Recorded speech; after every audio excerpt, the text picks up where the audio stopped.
नमस्कार, स्वागत है आपका डीडी न्यूज पर। मैं रेशमा आपके साथ। आइए नजर डाल लेते हैं इस वक्त की हेडलाइंस पर। उपराष्ट्रपति आज से तमिलनाडु के 2 दिवसीय दौरे पर। चेन्नई, चेंगलपट्टू, तिरुवरूर और तंजावुर में आयोजित कई अकादमिक कार्यक्रमों में होंगे शामिल।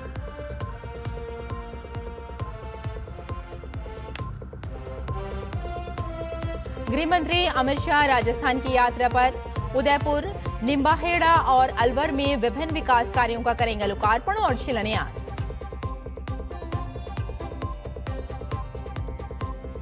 पूर्व प्रधानमंत्री और भारत रत्न अटल बिहारी वाजपेयी की आज पुण्यतिथि। नई दिल्ली स्थित उनके स्मारक सदैव अटल समेत देश भर में श्रद्धांजलि कार्यक्रम।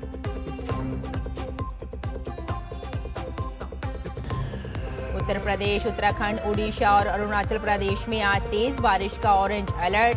छत्तीसगढ़, गुजरात, हिमाचल, जम्मू कश्मीर, लद्दाख, झारखंड, महाराष्ट्र और मध्य प्रदेश में अगले कुछ दिन मूसलाधार बारिश की संभावना। इंडोनेशिया में 24 घंटों के भीतर तीसरी बार आया भूकंप। 6.0 तीव्रता के झटकों से डोली टोमिनी की खाड़ी। मृतकों की संख्या बढ़कर 47 हुई।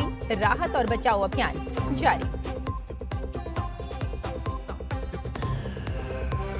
और श्रीलंका के खिलाफ गोल्ड टेस्ट के पहले दिन भारत का दबदबा।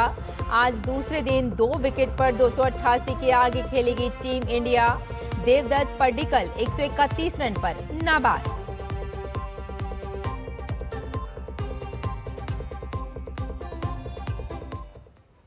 और आइए अब समाचारों पर डालते हैं विस्तार से नजर।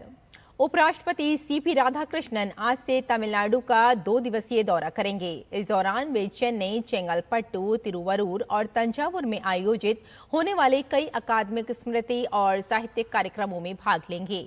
आज उपराष्ट्रपति चेंगलपट्टू के कट्टनकुलथूर स्थित SRM institute of science and technology के 22वें दीक्षांत समारोह में शामिल होंगे। 17 अगस्त को उपराष्ट्रपति तिरुवरूर में तमिलनाडु केंद्रीय विश्वविद्यालय के 11वें दीक्षांत समारोह में शिरकत करेंगे। इसके बाद वे तंजावुर में SASTRA डीम्ड यूनिवर्सिटी के रूबी और रजत जयंती समापन समारोह में भाग लेंगे। केंद्रीय गृह एवं सहकारिता मंत्री अमित शाह राजस्थान के दौरे पर हैं। गृह मंत्री आज अलवर के विजयनगर ग्राउंड में सरस डेयरी परिसर के नवीन डेयरी संयंत्र का शिलान्यास करेंगे। इसके साथ ही वे आधुनिक डेयरी अवसंरचना को बढ़ावा देने के लिए विभिन्न दुग्ध संघों के डेयरी प्रोसेसिंग और कैटल फीड प्लांट का लोकार्पण भी करेंगे। इस दौरान गृह मंत्री नए केंद्रीय सहकारी बैंकों के गठन की बड़ी घोषणा करेंगे। साथ ही तकनीक और पारदर्शिता को बढ़ावा देते हुए प्रधानमंत्री फसल बीमा योजना और प्रधानमंत्री किसान सम्मान निधि के लाभार्थियों को रिमोट के जरिए सीधे उनके खातों में प्रत्यक्ष लाभ अंतरण यानी DBT के माध्यम से राशि हस्तांतरित की जाएगी। इसके साथ ही गृह मंत्री राज्य के 17 जिलों में 6,262 करोड़ रुपए की लागत के विभिन्न विकास कार्यों का शिलान्यास और लोकार्पण भी करेंगे। इसके अलावा गृह मंत्री युवाओं के लिए रोजगार उत्सव के तहत 10,500 से अधिक नवनियुक्त कर्मचारियों को नियुक्ति पत्र वितरित करेंगे। पूर्व प्रधानमंत्री और भारत रत्न अटल बिहारी वाजपेयी की आज 8वीं पुण्यतिथि है। नई दिल्ली स्थित उनके स्मारक सदैव अटल समेत देश भर में उन्हें श्रद्धांजलि दी जाएगी। अटल बिहारी वाजपेयी का प्रधानमंत्री कार्यकाल निर्णायक फैसलों और दूरदर्शी नेतृत्व के लिए जाना जाता है। पोखरण परमाणु परीक्षण से भारत की सामरिक ताकत का संदेश दिया तो कारगिल युद्ध के दौरान उनके नेतृत्व ने देश का हौसला बढ़ाया। गोल्डन कार्डिलेटरल जैसी परियोजना से देश की कनेक्टिविटी को नई रफ्तार मिली। लेकिन अटल जी की पहचान सिर्फ प्रधानमंत्री के तौर पर नहीं थी। उनकी ओजस्वी वाणी, बेबाक अंदाज और कविता ने उन्हें राजनीति से अलग एक लोकप्रिय जननेता की पहचान दी। देश उनकी पुण्यतिथि पर उनके व्यक्तित्व, नेतृत्व और राजनीतिक विरासत को याद कर रहा है।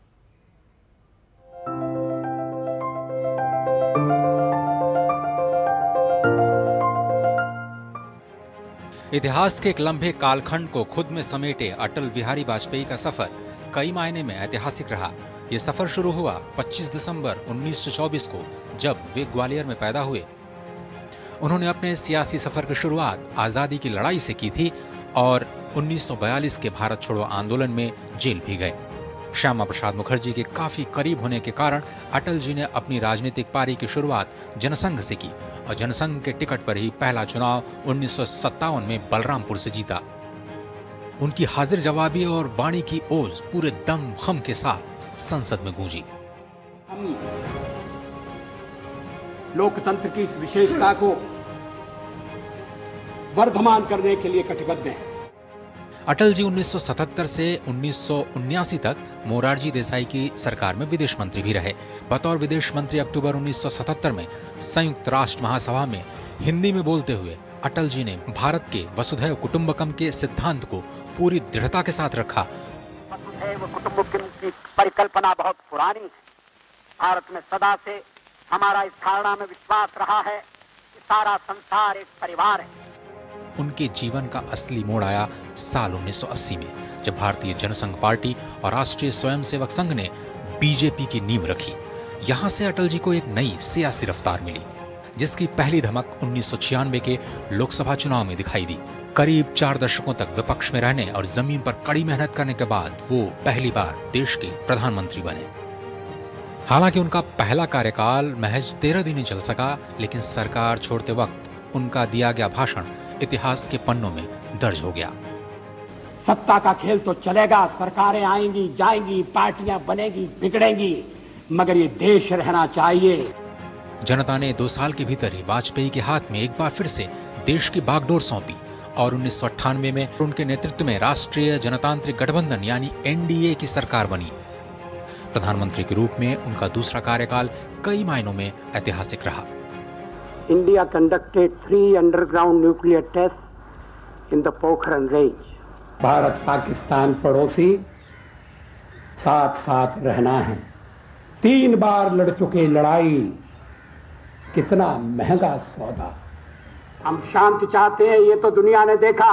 अब दुनिया ये देखेगी कि हम शांति की रक्षा के लिए और अपनी शक्ति का भी प्रदर्शन कर सकते हैं। वाजपेयी 1999 से 2004 तक देश के प्रधानमंत्री रहे और केंद्र में पहली बार किसी गैर कांग्रेसी सरकार ने 5 साल का कार्यकाल पूरा किया। राजनीति अगर उनके व्यक्तित्व का एक पहलू था, तो साहित्य और कविता से प्रेम दूसरा पहलू। मैं जी भर जिया मैं मन से मरूं, लौट कर आऊंगा कूच से क्यों डरूं।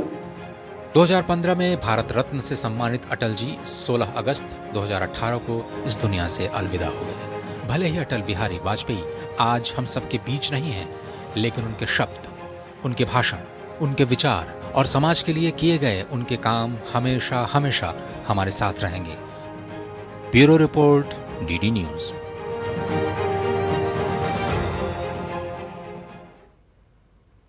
और यहाँ रुकते हैं एक छोटे से ब्रेक के लिए, जल्द हाजिर होते हैं। आप देखते रहिए डीडी न्यूज।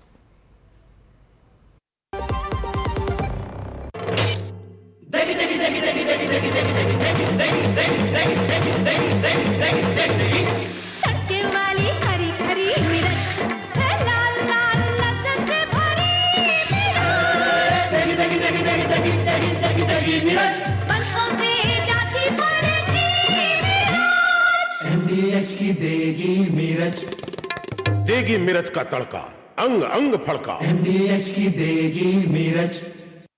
जरा सी हंसी दुलार जरा सा, Amul the taste of India. जरा सी अनबन प्यार जरा सा, Amul the taste of India.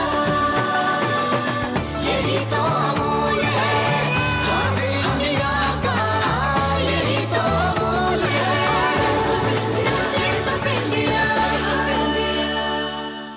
बच्चों को ये तो पता है कि जब तक पापा है तब तक सब सही है, पर उन्हें ये नहीं पता कि कल अगर पापा नहीं रहे तो क्या होगा, क्योंकि आपने तो टर्म इंश्योरेंस लिया ही नहीं।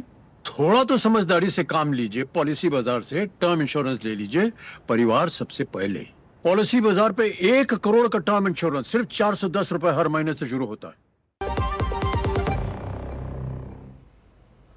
ब्रेक के बाद एक बार फिर आपका स्वागत है। आइए आगे बढ़ते हैं, कुछ और खबरें देखते हैं। स्वतंत्रता दिवस के अवसर पर राष्ट्रगीत के अपमान को लेकर बीजेपी ने कांग्रेस पर निशाना साधा है।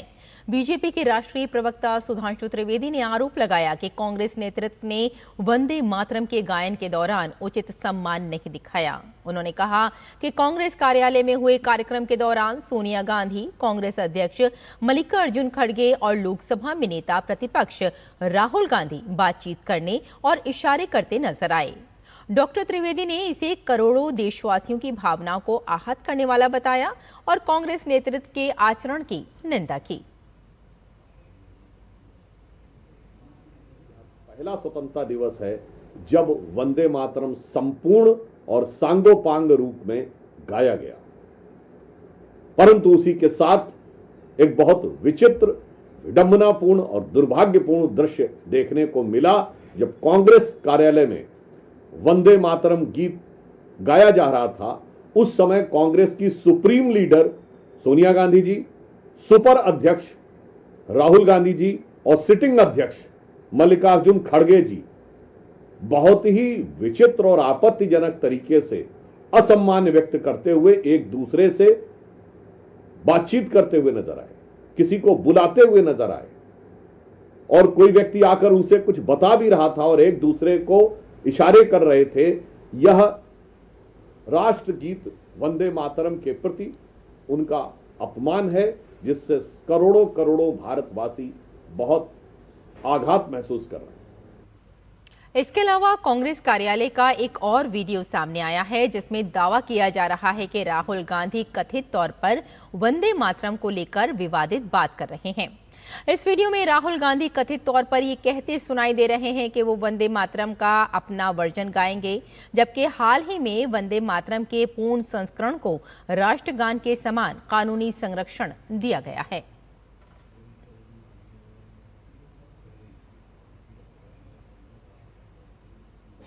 और बीजेपी सांसद अनुराग ठाकुर ने वंदे मातरम के अपमान को लेकर कांग्रेस पर निशाना साधा है। अनुराग ठाकुर ने कांग्रेस से पूरे देश से माफी मांगने की बात की है। कांग्रेस मुख्यालय में आज जब वंदे मातरम के मूल स्वरूप को गाया जा रहा था, जिसे जवाहरलाल नेहरू जी ने खत्म कर दिया था, हटा दिया था, उसके गाने पर राहुल गांधी जी, सोनिया गांधी जी और खड़गे जी स्पष्ट रूप से असहज दिख रहे थे। आपस में वंदे मातरम को खत्म करने के लिए हिलजुल करते नजर आए। ये बेहद दुर्भाग्यपूर्ण है। देश देख रहा है, देश याद रखेगा और कांग्रेस को सजा भी देगा। आपको पूरे देश से माफी मांगनी चाहिए और ये कहना चाहिए कि भविष्य में कांग्रेस और कांग्रेस के नेता कभी राष्ट्रगीत का अपमान नहीं करेंगे। स्वतंत्रता दिवस की संध्या पर राष्ट्रपति भवन में राष्ट्रपति द्रौपदी मुर्मू की मेजबानी में एट होम समारोह का आयोजन हुआ। इस कार्यक्रम में प्रधानमंत्री नरेंद्र मोदी, पूर्व राष्ट्रपति रामनाथ कोविंद समेत कई प्रमुख हस्तियां शामिल हुईं। स्वागत समारोह कार्यक्रम की शुरुआत वंदे मातरम और राष्ट्रगान के साथ हुई।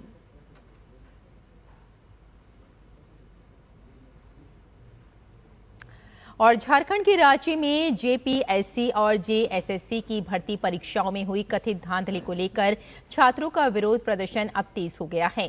छात्र अब सीधे तौर पर मुख्यमंत्री हेमंत सोरेन के इस्तीफे की मांग कर रहे हैं। छात्रों का साफ कहना है कि अगर सरकार हमारी मांगों को पूरा नहीं कर सकती तो हेमंत सोरेन को मुख्यमंत्री के पद से इस्तीफा दे देना चाहिए। प्रदर्शनकारी छात्रों ने कांग्रेस और राहुल गांधी से मांग की है कि अगर मुख्यमंत्री उनकी बात नहीं सुनते हैं तो वे जेएमएम के नेतृत्व वाले गठबंधन से अपना समर्थन वापस ले लें। झारखंड में भर्ती परीक्षाओं में कथित अनियमितताओं के खिलाफ आंदोलन कर रहे प्रदर्शनकारियों ने कहा कि रविवार को राज्य के सभी 24 जिलों में मुख्यमंत्री और कांग्रेस नेता राहुल गांधी के पुतले जलाए जाएंगे। प्रदर्शनकारियों ने 20 अगस्त को मुख्यमंत्री हेमंत सोरेन के आवास का घेराव करने की घोषणा की। माननीय मुख्यमंत्री हेमंत सोरेन जी, हमारी जायज मांगों को जल्द पूरा कीजिए, वरना वो दिन दूर नहीं है। हम आपको 18 तारीख तक अल्टीमेटम देते हैं। अगर 18 तारीख तक हमारी जायज मांगों पर आप ठोस कदम नहीं उठाते हैं, जेएसएससी सीजीएल अगर आप रद्द नहीं करते हैं, टीडीपीएल एजेंसी द्वारा ली गई तमाम एग्जाम को अगर रद्द नहीं करते हैं, सीबीआई जांच नहीं करते हैं, 20 तारीख को सीएम आवास घेरावा, झारखंड के तमाम छात्र नौजवान घेरेंगे और तब तक वहां हम लोग बैठे रहेंगे जब तक हमारी जायज मांगों को पूरा नहीं कर लेती है। ये जो सब भाषणबाजी कर रहे हैं, कभी फेसबुक में पोस्ट करते हैं, कभी राहुल गांधी जी को ऑडियो कॉल पर बात करते हैं, क्या समझ के? लेकिन हम लोग पढ़े लिखे छात्र हैं, अनपढ़ गवार नेता नहीं है जो आपके बातों में आएंगे। प्रधानमंत्री नरेंद्र मोदी ने आज पूर्व प्रधानमंत्री अटल बिहारी वाजपेयी को उनकी पुण्यतिथि पर भावभीनी श्रद्धांजलि अर्पित की है। पीएम मोदी ने सोशल मीडिया प्लेटफॉर्म एक्स पर लिखा कि अटल जी की पुण्यतिथि पर उन्हें मेरी भावभीनी श्रद्धांजलि। अद्भुत दूरदर्शिता वाले एक असाधारण राजनेता के तौर पर उन्होंने अपना जीवन देश की सेवा में समर्पित कर दिया। उनके विचारों और प्रयासों ने कई पीढ़ियों को प्रेरित किया और उनके नेतृत्व ने हमारे देश को मजबूत बनाया। सुशासन और जन कल्याण पर उनका विशेष जोर सदैव हमारा मार्गदर्शन करता रहेगा।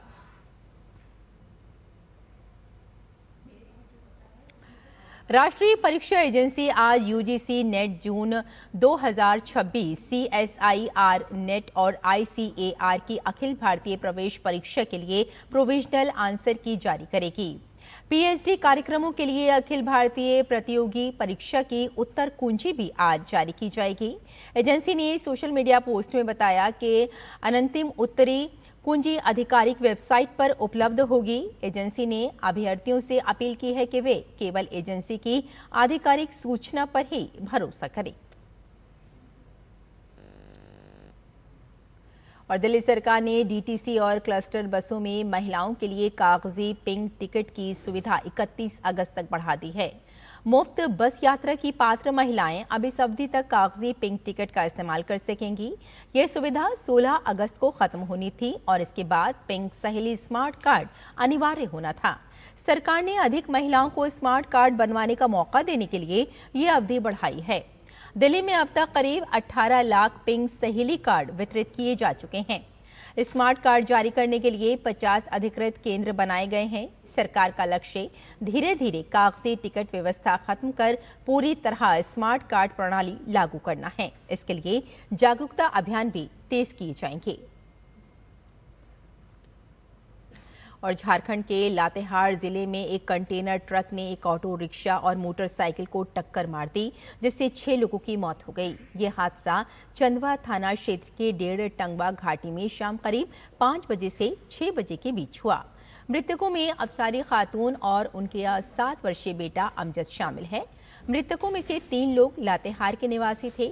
ऑटो रिक्शा चालक की भी मौत हो गई। उसकी पहचान लोहरदगा जिले के निवासी राकिब खान के रूप में हुई है, जबकि 2 अन्य मृतकों की पहचान अभी नहीं हो सकी है।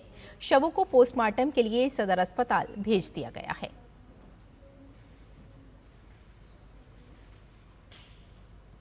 तो इस बुलेटिन में फिलहाल इतना ही, लेकिन डीडी न्यूज़ पर खबरों का सिलसिला जारी रहेगा। नमस्कार।